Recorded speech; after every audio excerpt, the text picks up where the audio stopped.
Ayan guys, ayan, grabe, kawawa si Kuya guys, oh. Siguro nag-outing to sila guys, outing. Ayan, panoorin nyo yung video guys. Panoorin nyo mga hanggang sa dulo guys.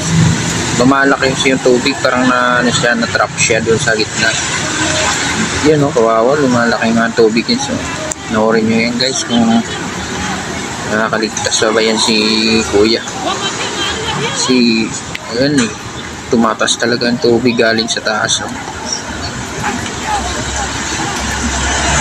Ayan, kasi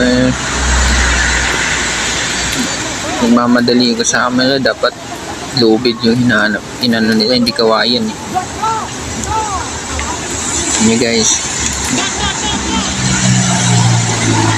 yun, ay puta kal. Ano yun?